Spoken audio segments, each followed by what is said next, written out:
Support for this podcast comes from the Central Valley Journalism Collaborative, connecting communities with the resources, infrastructure, and networks to ensure a vibrant local free press.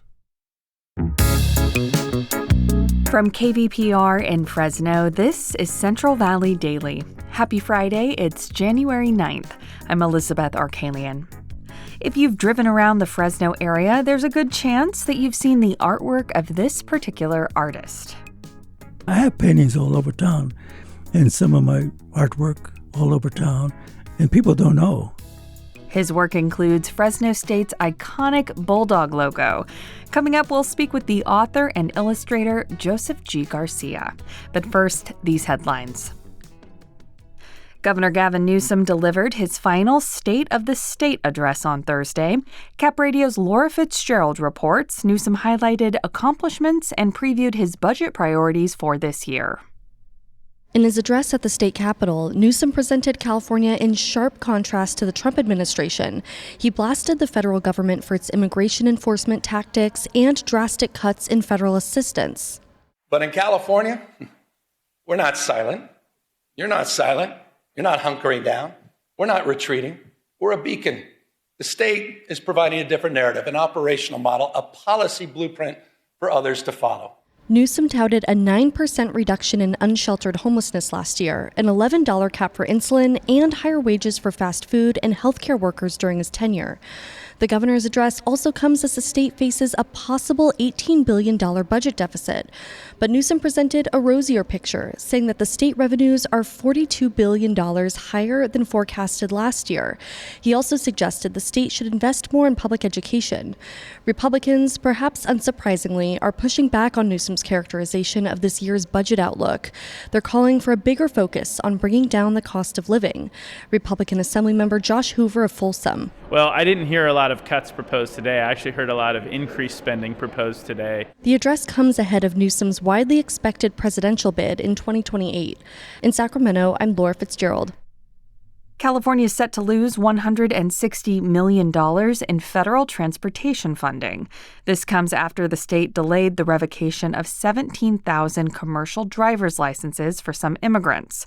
Federal officials say that an audit found thousands of licenses were issued unlawfully, and some drivers remained licensed long after their visas expired. The Transportation Department proposed restrictions that could limit which non-citizens can get a license, but a court put those new rules on hold for now. A new library is on its way to the city of Porterville, but it will need to get built first. KVPR's Crescencio Rodriguez Delgado tells us the city greenlit plans to rebuild after a damaging fire.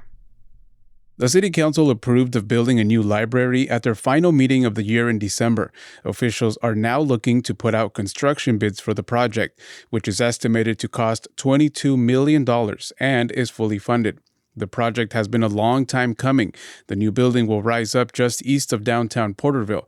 The old library was in the heart of downtown before it burned down in 2020. It was an arson case that gripped the community, not just because the city lost its only library, but also because 2 firefighters were killed. The city was already looking to update the library as far back as 2017. A temporary library has operated using funds from a fire insurance payout. For KVPR News, I'm Crescencio Rodriguez Delgado. Democratic Congressman Adam Gray has endorsed Eric Swalwell for governor. Swalwell represents parts of the Bay Area in the House, but launched a bid for California governor late last year. He has since raised millions and is a leading contender on the Democratic side. Gray, who represents parts of Fresno, Merced, and Stanislaus counties, said Swalwell is a, quote, man of his word. He said Swalwell will support farmers and lower health care costs. Annual pass holders for national parks may face additional fees if they put a sticker over President Trump's photo, a controversial addition to this year's card. The Washington Post reports an updated void if altered policy is now in effect at the Park Service. Changes to this year's card are also the subject of a lawsuit. Advocacy group the Center for Biological Diversity says that federal law requires parks passes to feature the winner of the National Parks Foundation's annual photo contest.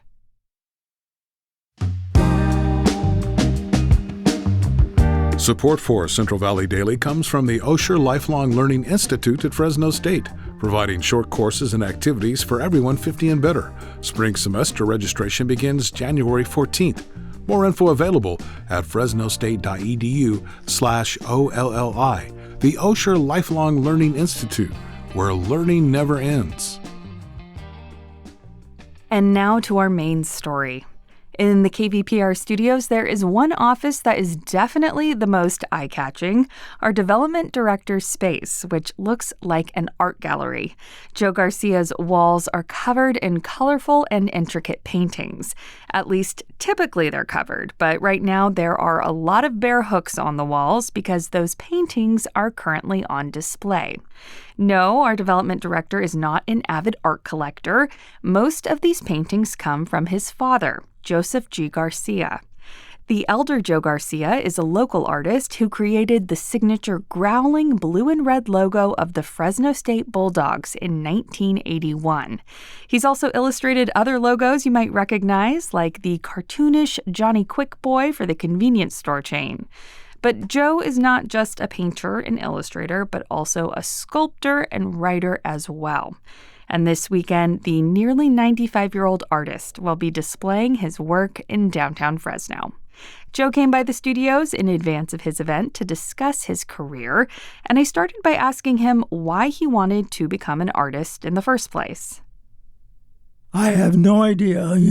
I would like to have said that I know why, but it's one of those things that I just had since a child. Wow. Nobody says that you're good enough to be an artist or whatever. I just do it. So for those who don't know, you illustrated the current Fresno State Bulldog logo, the one that was originally issued in 1981, and it has changed slightly over time. But tell us more about what that design process was like. It came from Russ Sloan, who had just taken over the position of athletic director at Fresno State. So Russ finally and I got together. We became good friends. And then one time when he said, Fresno State's been using this dog that comes from the clip arts and whatever they could use. We don't want that. I want you to design a new Bulldog logo. And we're going to present this to the board of directors for the Bulldog Foundation and see what they say, because I'd like to have this changed. And I said, okay. So it took me a couple of days to come up with this idea, and I showed him the rough, and he says, this is good. Let's do the finished art. We did. Next week, we'll go present this to the board of directors of the Bulldog Foundation, because they're the ones that are going to finance this. So they said, yes, let's vote on it. So all hands went up. So unanimous approval. It was unanimous. And the Bulldog today is still very close to what you originally created in the 80s. Yes, it is. Yeah. What's that like for you to see that logo all over town and even in more spaces and know like you were the one that you originated that idea? For a couple of years, it was really something to see the dog all over. But, as the years go by, I see him so often. It's like family. Yeah. And you drive up. I only live about a block or a block and a half from Fresno State. So I see him all over as I drive down to Shaw or wherever, even Clovis. And then soon he's all over, and you don't get accustomed to it. It doesn't get old, but I don't have a different feeling. It's part of my artwork. Well, and it's worth mentioning as well, you're not just an illustrator and cartoonist, you're also a sculptor, and that you created the Bulldog that is in the Save Mart Center. Tell us about that. Well, that came because they were building the Save Mart Center. And they said, when we finish this, we're going to want a large sculpture of the Bulldog that you designed back in 81. And they said we were going to be finishing the stadium, and I believe it's 2003. Okay. And would you be able to sculpture this same dog that you created? And I told him I could, and we did. So that's the dog that then was enlarged and bronzed and is now sitting there at the lobby of the Larry Shahadi corner. Wow. I want to note you're a painter as well, and your son, Joe Garcia, full disclosure, works here at KVPR. I actually have an office next to him where there is some gorgeous artwork displayed all over the walls. Very beautiful. Tell us about your painting style and the type of things you like to depict. That's one thing I don't have. I don't have a style. If I did, people could see a painting of mine and say, I know who did that. But I don't have a style. I'll go from some abstract to some fine art to some cartooning. It's just, I have no style. This Saturday, your work will be on display at an event at the Downtown Artist Gallery in Fresno. Why was now a good time to exhibit your work? I don't know. We did exhibit some of it before in different venues in Fresno, but this is the first time it'll be complete. It'll be quite a few paintings than I've ever had before displayed at any one place. My son has a lot to do. He's actually, besides his work here, he's actually my producer for everything I do. I depend on him a lot. And I just want to reiterate to listeners, your experience includes sculpture, painting, illustrating, cartooning, but also writing. So tell us about your books, which will also be available at the Downtown Artist Gallery. Yeah, the ones that will be downtown would be, the one I wrote is called Prelude to Fresno. It's a story of the Millerton town, which is right down the river here, about 30 miles. Originally, it was an old western town, and as the railroad came through and established Fresno, the people from Millerton closed up the entire town, and they moved into Fresno, and they were the original people who were about 90% of Fresno. And that's a story. It goes all the way, it starts in way back to 1844, the original pioneers that were coming through, and it'll end in 1872, when Fresno became a little village and then a town. I have to mention, you'll be 95 in just a couple of weeks. Not a lot of 90-year-olds have art gallery openings. How does it make you feel to have such a storied career and to still be so active in the community and sharing your work? I don't know if there's any feeling to it. It's just that it wasn't something that I'm really too awed about. Because most of my paintings, I have paintings all over town, and some of my artwork all over town, sculptures, and people don't know. I don't walk by and say some people downtown will see one of my artwork somewhere down there, and I don't jump up and down and yell at everybody. I did that. It's just there. It's just part of my job. I was going to say, so do you just see it as a job more than sort of a life-fulfilling aspect? Yeah, until somebody tells me that I didn't realize you did that. And then to me, it's just like, so what? I mean, that's my job, and it just happens to be something that I could do. That was my conversation with author and illustrator Joseph G. Garcia. This Saturday, Joe's work will be on display at the Downtown Artist Gallery in Fresno from 1 to 3 p.m. You'll be able to see his illustrations, books, paintings, and sculptures.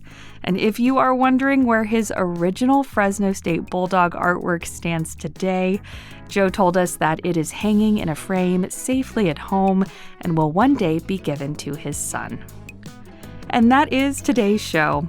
Today's episode was produced by Jonathan Linden and KVPR with support from the Central Valley Journalism Collaborative. I'm Elizabeth Arkalian.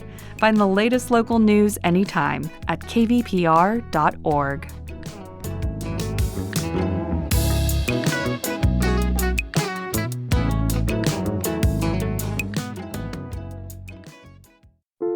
How does AI even work?